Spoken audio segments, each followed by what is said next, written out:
जिसे लोग अब तक गांव के उसी बुजुर्ग पर यह इल्जाम लगा है, नेक इबादत गुजार और खुदा का बंदा मानते थे। उसी बुजुर्ग ने अपनी ही बहू की इज्जत पर हाथ डालने की कोशिश की। जिस शख्स के दरवाजे पर लोग अपने मसले सुलझाने आते थे, आज उसी की शराफत पर पूरा गांव थूक रहा था। क्या यह सच है?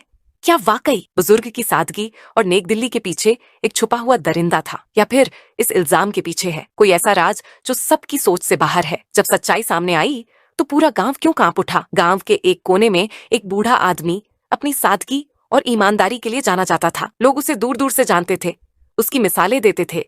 उसका नाम था यूसुफ लकड़हारा था, लेकिन खुददारी ऐसी कि कभी किसी के आगे हाथ नहीं फैलाया।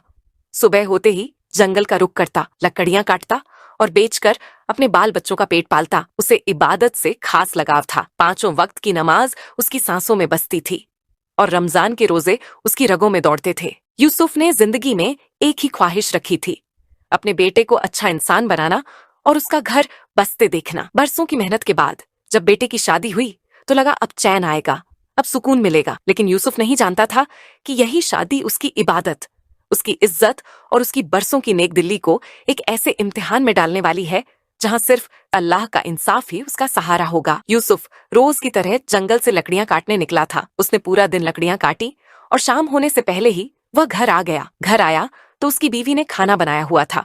उसने खाना खाया और फिर अपनी बकरियां लेकर खेतों में चला गया। वहां उसकी बकरियां खेतों में छड़ने लग गईं और खुद यूसुफ खेतों में खेती बाड़ी करने लग गया। इस तरह शाम हो चुकी थी। शाम को वह अपनी बकरियों को लेकर घर की तरफ रवाना हो गया। जब घर पहुंचा तो देखा कि उसकी बीवी बेहोश पड़ी है। उसे देखकर यूसुफ के पैरों तले जमीन निकल गई। हाय अल्लाह, मेरी बीवी को क्या हुआ है? यूसुफ बहुत परेशान हो गया। फिर उसने दम किया हुआ पानी, जिस पर उसने सूरह रहमान पड़ी हुई थी, अपनी बीवी को पिलाया और थोड़ा पानी उसके ऊपर छिड़का तो उसकी बीवी होश में आ गई। तब तक यूसुफ ने गांव की एक हकीमा औरत को बुलाया था। जब हकीमा ने यूसुफ की बीवी को चेक किया तो वह बहुत खुश हुई। हकीमा कहने लगी, मुबारक हो, आपके यहाँ बच्चा होने वाला है। ये खुशी की खबर सुनकर यूसुफ की बीवी की सारी बीमारी दूर हो गई। वह खुशी से झूमने लगी क्योंकि बरसों के इंतजार के बाद आखिरकार अल्लाह ताला ने उन्हें यह खुशखबरी दे दी थी। यूसुफ बहुत खुश हुआ। उसकी खुशी का ठिकाना नहीं रहा। वह फौरन सजदे में गिर गया और अल्लाह का शुक्र अदा करने लगा। यूसुफ ने इस खुशी के मौके पर एक बकरी उस हकीमा को तोहफे के तौर पर दी। कहने लगा, यह लीजिए, यह आपका इनाम है। ये खुशी की खबर हमारे लिए बहुत बड़ी है। वह हकीमा यूसुफ की इस बात पर बहुत खुश हुई और उसने ये बात पूरे गांव में फैला दी कि यूसुफ ने अपने बच्चे की खुशी में मुझे एक बकरी तोहफे में दी है। हालांकि वह एक गरीब शख्स था, लेकिन उसका दिल बहुत अमीर था। अल्लाह ताला ऐसे ही उसे नवाज दे जाएंगे। लोग भी बहुत खुश थे और यूसुफ की इज्जत और बढ़ती जा रही थी। कुछ के बाद अल्लाह ताला ने उसे एक खूबसूरत बेटे से नवाजा। लेकिन बदकिस्मती यह थी कि जहां खुशी का मौका था, वहीं पर एक गम का आलम छा गया। यूसुफ की बीवी बेहद बीमार पड़ गई और इसी बीमारी के साथ इस दुनिया से रुखसत कर गई। यूसुफ अपनी बीवी की मौत पर बहुत गमगीन हो गया था। एक तरफ उसे वह खुशी मिली जिसका वह बरसों से इंतजार कर रहा था, लेकिन दूसरी तरफ वह जिसने अपने बच्चे को ठीक से देखा भी नहीं था, इस दुनिया से चली गई। यूसुफ को अपनी बीवी की जुदाई बर्दाश्त नहीं हो रही थी। लोगों ने उसे समझाया, हौसला रखो अपनी बच्चे की खातिर, अब उसके सिवा तुम्हारा कोई नहीं है। अगर तुम ही इस तरह हिम्मत हार कर बैठ जाओगे तो उस नन्ही जान का क्या होगा? यूसुफ ने इस दुख पर सब्र किया। कुछ दिन तो उदासी में ही गुजर गए, लेकिन वक्त के साथ साथ उसने अपने बच्चे के साथ दिल लगाना शुरू कर दिया। यूसुफ जब जंगल में लकड़ियां काटने के लिए जाता तो वह अपने बच्चे को अपने साथ ले जाता, खुद लकड़ियां काटता रहता और पेड़ के साए में अपने बच्चे को सुला देता। उसने यह मामूल बना लिया था कि जब भी लकड़ियां काटने जाता, अपनी बकरियों को भी साथ ले जाता। जंगल में बकरियां घास चरती और यूसुफ उनका दूध निकालकर अपने बच्चे को पिलाता। इसी तरह वक्त गुजरता गया। आहिस्ता आहिस्ता यूसुफ का बेटा जवान हो गया। यूसुफ ने उसकी तरबियत में कोई कमी नहीं छोड़ी थी, क्योंकि वह खुद बहुत नेक और अल्लाह का बरगुजार बंदा था। यूसुफ ने अपने बेटे से कहा, बेटा, मैं तो लकड़ियां काटने जाता ही हूँ, तुम ऐसा किया करो, बकरियां भी चराया करो और खेती बाड़ी भी किया करो। इससे हमारे काम में तरक्की होगी और हमें आसानी भी होगी। यूसुफ का बेटा बहुत ही फरमाबरदार था। एक दिन जब यूसुफ लकड़ियां काटकर शाम को घर आया तो उसने अपने बेटे से कहा, बेटा, मैंने एक फैसला किया है। अब तुम जवान हो चुके हो और खूबसूरत भी हो। अल्लाह के फजल से मैं चाहता हूँ कि किसी खूबसूरत लड़की से तुम्हारी शादी कर दूं, ताकि तुम अपनी जिंदगी को खुशियों से देख सको। यूसुफ का बेटा बहुत खुश हुआ और कहने लगा, अब्बा हुजूर, जैसे आपकी ख्वाहिश, मुझे कोई ऐतराज नहीं। यूसुफ की पहले से ही गांव में बहुत इज्जत थी और उसने बहुत नाम और मकाम पाया हुआ था। उसने शहर के एक रईस की बेटी से अपने बेटे की शादी करवाई। वह लड़की बहुत खूबसूरत थी और अमीर बाप की बेटी थी, लेकिन यूसुफ के बेटे की खूबसूरती पर वह फिदा हो चुकी थी। यूसुफ का बेटा बहुत ही शरीफ और फरमाबरदार नौजवान था। बेटी के इसरार पर रईस ने अपनी बेटी का निकाह यूसुफ के बेटे से कर दिया। यूसुफ अपने बेटे को यूं खुश देखकर बहुत खुश होता था और अल्लाह का शुक्र अदा करता था। वह कहता है, मेरे अल्लाह, खुशियां मेरे घर में सदा ही ऐसे रहे। लेकिन वह कहाँ जानता था कि जिसको वह अपने बेटे के लिए ब्याह कर लाया है वह उसे दिन में ही तारे दिखा देगी। यह उसकी भूल थी। जो यह समझ रहा था कि अब सब ठीक रहेगा, जो उसके साथ होने वाला था वो उसके वहम और गुमान में भी नहीं था। वह लड़की एक तो खूबसूरत थी और दूसरा बहुत नखरे करती थी। दिन ऐसे ही गुजरते जा रहे थे। एक दिन यूसुफ लकड़ियां काटकर घर आया। उसने वजू किया और नमाज असर अदा की। उसका बेटा खेतों में बकरियां लेकर गया हुआ था। वह वहाँ खेती बाड़ी भी करता और बकरियां भी चराता था। इधर यूसुफ जब नमाज से फारिग हुआ तो उसने देखा कि उसकी बहू कमरे में है और घर के सारे काम वैसे हैं। अभी तक खाना भी नहीं बना हुआ था। उसने देखा कि उसकी बहू सो रही थी। यूसुफ कहने लगा, लगता है मेरी बहू बीमार हो चुकी है। मैं आज घर के सारे काम खुद कर लूंगा, खाना भी बना लूंगा और बाकी काम भी। यूसुफ ने ऐसा ही किया। घर के सारे काम खत्म करके उसने रात का खाना भी खुद बना लिया। शाम को जब बहू कमरे से बाहर निकली तो वह एकदम हैरान हो गई, क्योंकि घर का सारा काम हो चुका था, खाना तक बन चुका था। अब उसे कोई काम करने की जरूरत नहीं थी। वह जब अपने ससुर के कमरे में आई तो देखा कि बुजुर्ग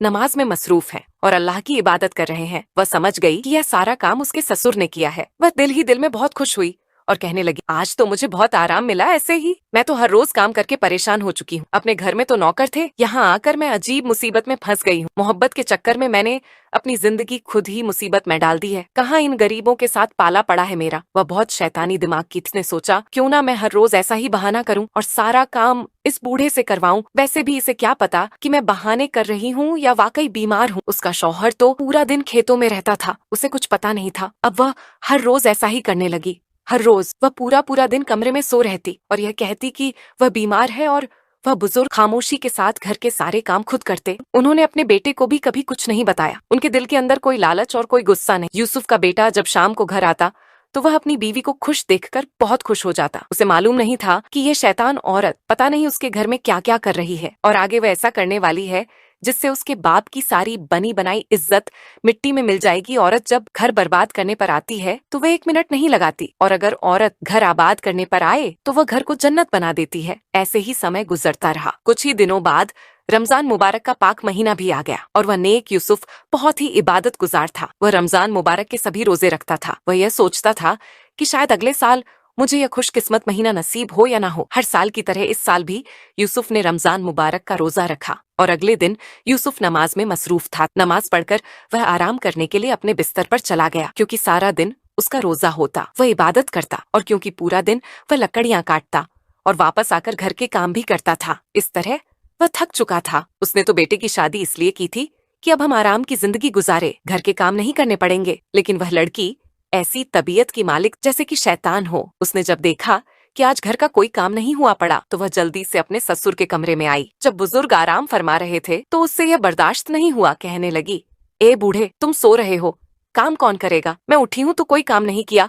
तुमने बर्तन भी ऐसे ही रखे हैं, खाना तक नहीं बना, और आंगन में झाड़ू कौन लगाएगा? तुम्हें पता नहीं कि ये सारे काम तुम ही करते हो? बुजुर्ग उठे और कहने लगे, बेटी, आज मेरा रोजा है और अब मुझ में इतनी हिम्मत नहीं होती। मैं थक जाता हूँ, इसीलिए इबादत करते करते पता ही नहीं चला कि कब नींद आ गई। फिक्र मत करो, मैं अभी ही सारे काम खत्म कर लेता हूँ। वह बाहर आकर चारपाई पर बैठ गई और बेचारा बुजुर्ग रोजे की हालत में पूरे घर का काम करने लगा। उसने बर्तन भी साफ किए, आंगन में झाड़ू भी लगाई और शाम का खाना भी तैयार कर लिया। अब उनमें इतनी हिम्मत नहीं रही कि वह नमाज पढ़े। वह बेचारे थककर बिस्तर पर आकर बैठ गए और बहुत परेशान हो गए कि यह क्या हो रहा है। मुझसे तो अब इबादत भी खुलकर नहीं हो रही। लकड़ियां काट कर आता हूँ तो घर के काम करता हूँ, पता नहीं मेरी बहू को क्या हो गया है। फिर दोबारा अगले दिन ऐसे ही बुजुर्ग रोजा रखते हैं और नमाज पढ़ने के लिए जाए, नमाज बिछाते हैं। इस दौरान उनकी बहू आ जाती है। रुक जाओ बूढ़े, तुम ये क्या कर रहे हो?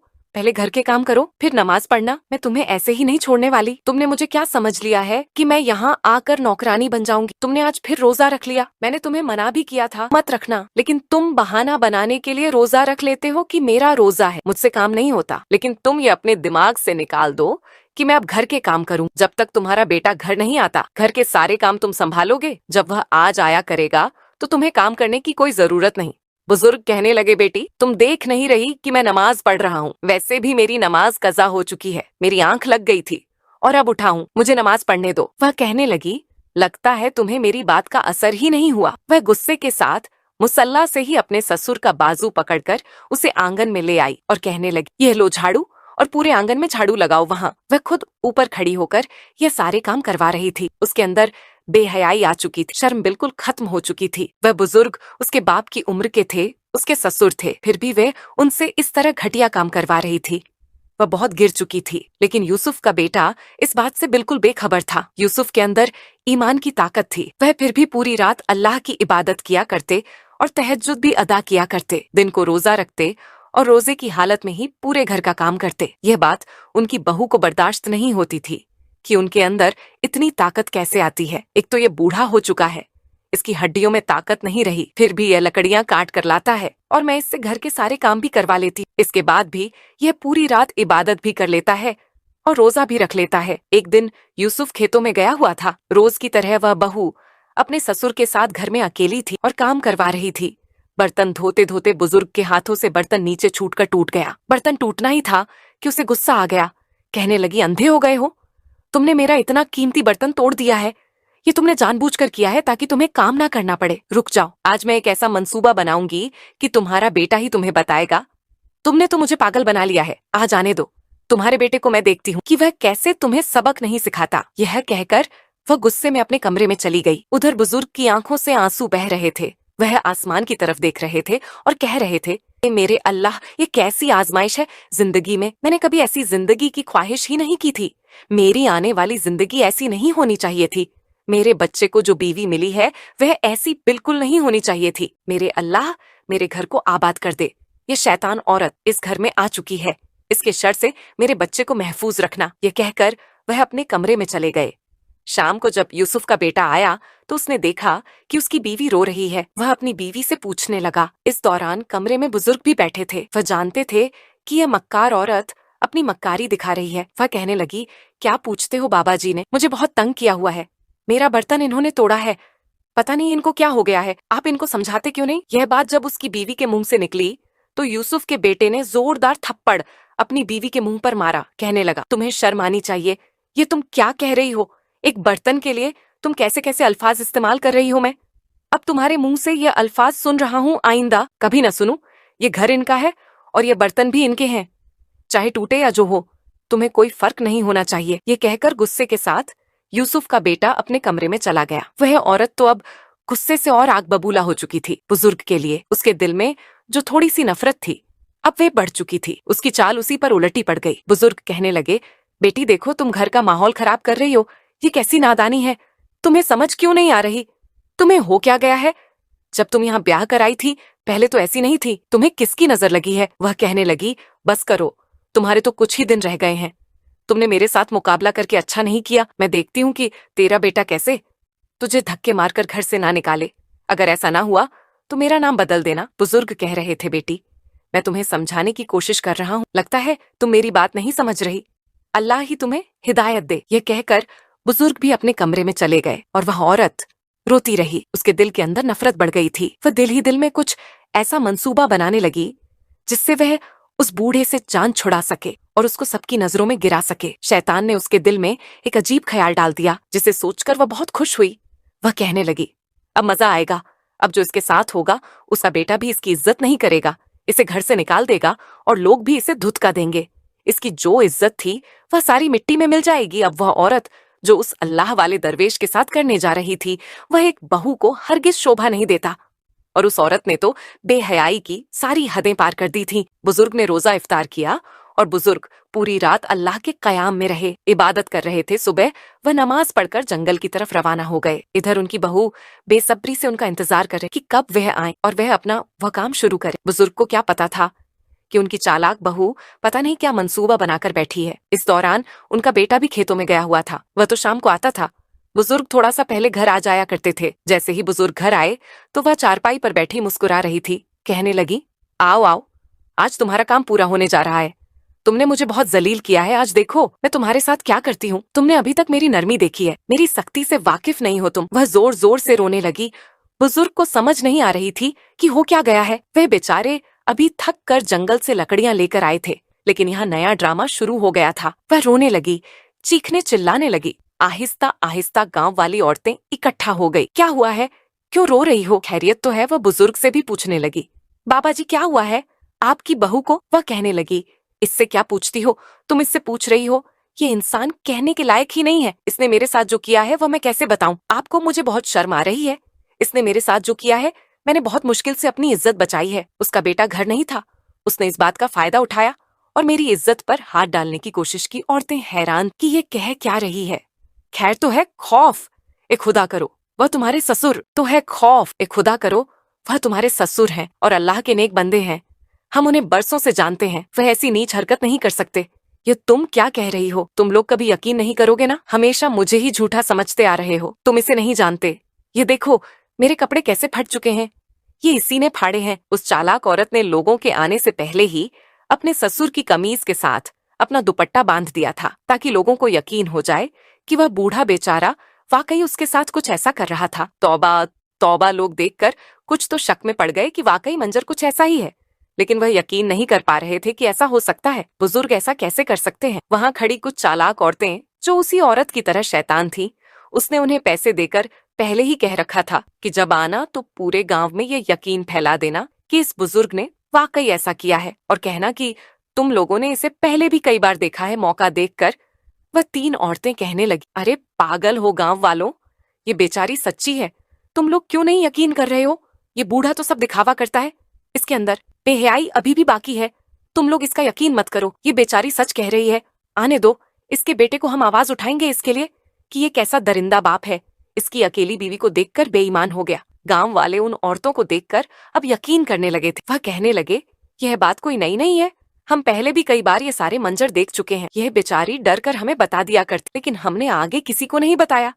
लेकिन अब अपनी आंखों से तुम लोगों ने देख लिया है। वह बुजुर्ग से कहने लगे, ऐ बूढ़े शख्स, हमने तुम्हारी बहुत इज्जत की, तुम्हें बहुत नेक समझा।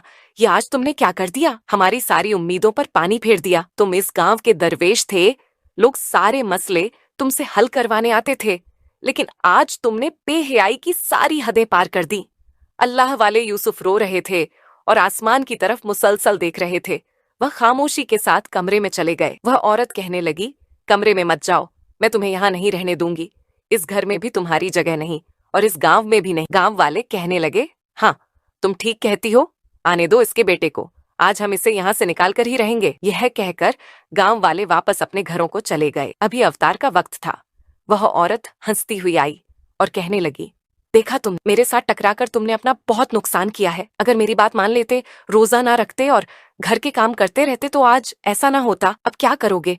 कौन बचाएगा तुम्हें? मैं देखती हूँ कौन बचाता है तुम्हें। उस औरत के चेहरे पर शैतानी मुस्कुराहट। यूसुफ कहने लगे, ऐ औरत, तू नहीं जानती कि एक जात जिसके कब्जे में मेरी जान है, मेरा अल्लाह यह सारा मंजर देख रहा है और वह भूलने वाला नहीं है।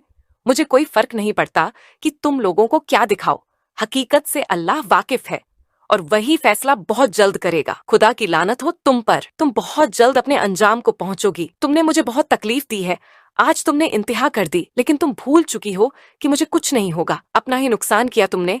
वह कहने लगी, वाह वाह, तुम्हें तो डर ही नहीं लग रहा। तुम समझ रहे हो कि इस बार भी तुम्हारा बेटा यकीन नहीं करेगा, लेकिन गांव वाले जब उसे बताएंगे कि यह एक सच था और उन्होंने अपनी आंखों से देखा, तो तब क्या करोगे?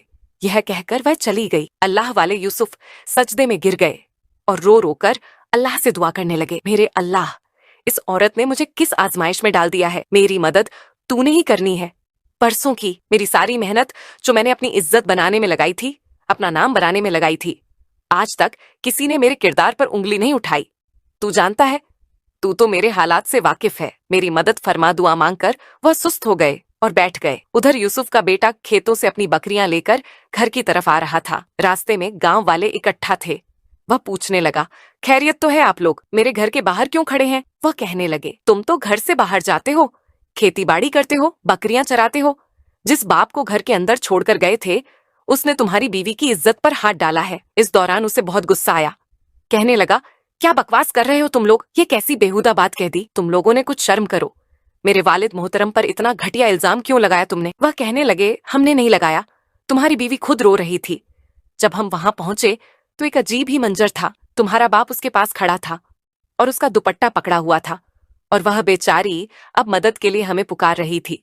अब जब हमने अपनी आंखों से देखा है तो हम क्यों झूठ बोलेंगे। तुम्हें तो पता है कि हम पहले बहुत इज्जत करते थे उनकी, लेकिन आंखों से देखने के बाद हमसे यह बर्दाश्त नहीं हो रहा। तुम इसको गांव से निकालो, ये हमारी बेटियों को भी इस तरह नुकसान पहुंचाएगा। हम नहीं चाहते कि ऐसा हो। यह सुनकर उसकी आंखों से आंसू आने लगे। वह क्या करता उसे समझ नहीं आ रही थी। यूसुफ का बेटा अपने बाप की तरह नेक और अक्लमंद इंसान था। बाप की सारी खूबियां उसके अंदर थी। वह आसमान की तरफ देखने लगा और कहने लगा, ऐ अल्लाह, मुझे किसी की बात का यकीन नहीं, मुझे सिर्फ तेरा यकीन है।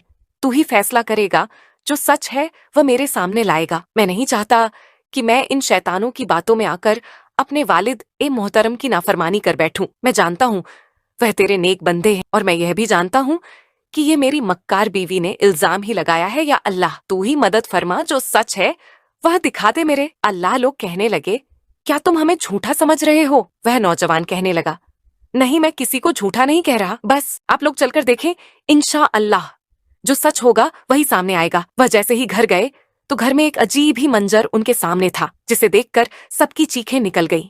उनके पैरों तले जमीन खिसक गई और उनके पसीने छूट गए, क्योंकि जो उन्होंने सोचा था उसके बरक्स कुछ बड़ा हो चुका था। यूसुफ का बेटा भी आंसू बहा रहा था और जमीन पर गिर गया, क्योंकि वह मंजर जो सब देख रहे थे वह रूह को लर्ज देने वाला था। सब घुटनों के बल जमीन पर बैठ गए और कान पकड़कर तौबा करने लगे, क्योंकि सामने सहन में यूसुफ की बहू गद्दी में बदल चुकी थी। उसका नीचे वाला पूरा बदन गद्दी का बन चुका था और ऊपर वाला चेहरा औरत का ही था। उसके मुंह से गधे की आवाज निकल रही थी। उसकी आंखें लाल हो चुकी थीं। अल्लाह का अजाब आ चुका था। उस लान की औरत पर वहां पास खड़े बुजुर्ग रो रहे थे। नौजवान उठा और अपने बाप के कदमों में गिर गया। अब्बा हुजूर, मुझे माफ कर दीजिए। बुजुर्ग कहने लगे, बेटा, तुमने तो आज तक मेरी नाफरमानी की ही नहीं, तुमसे तो ऐसी गलती हुई ही नहीं। यह तुम्हारी बीवी जिसने आज इंतहा कर दी, देखो उसका क्या हाल हुआ है। ऐ गांव वालों, जिनके साथ अल्लाह हो, उनके दुश्मन उनका कुछ नहीं बिगाड़ सकते। तुम लोग अपनी आंखों से देख लो। मैं जानता हूं कि तुम में से बहुत सारे ऐसे हैं जो इसके साथ मिले हुए थे, लेकिन सब अल्लाह का यह मुजा देखकर डर गए। इस अजाब ने पूरे गांव को हिलाकर रख दिया। हर कोई तौबा करने लगा और बुजुर्ग से माफी मांगने लगा। ऐ अल्लाह के नेक बंदे, हमें माफ कर दीजिए। शैतान के बहकावे में हम भी इसके साथ शामिल हो चुके थे। यकीनन आप अल्लाह के सच्चे बंदे हैं। आपकी हिफाजत अल्लाह ने ऐसे की कि सबको हैरान कर दिया और इस औरत को इसका अंजाम दिखा दिया। इसके बाद गांव वाले उस औरत को जंगल में छोड़ आए और बुजुर्ग ने अपने बेटे की शादी एक नेक लड़की से करवा दी। तो देखा दोस्तों, अल्लाह पाक अपने नेक बंदों को कभी बदनाम नहीं होने देता। अगर आपको ये कहानी पसंद आई हो तो इसे लाइक जरूर करें, हमारे चैनल को सब्सक्राइब करें और कमेंट करके बताएं कि आपको ये कहानी कैसी लगी। आपके लाइक और कमेंट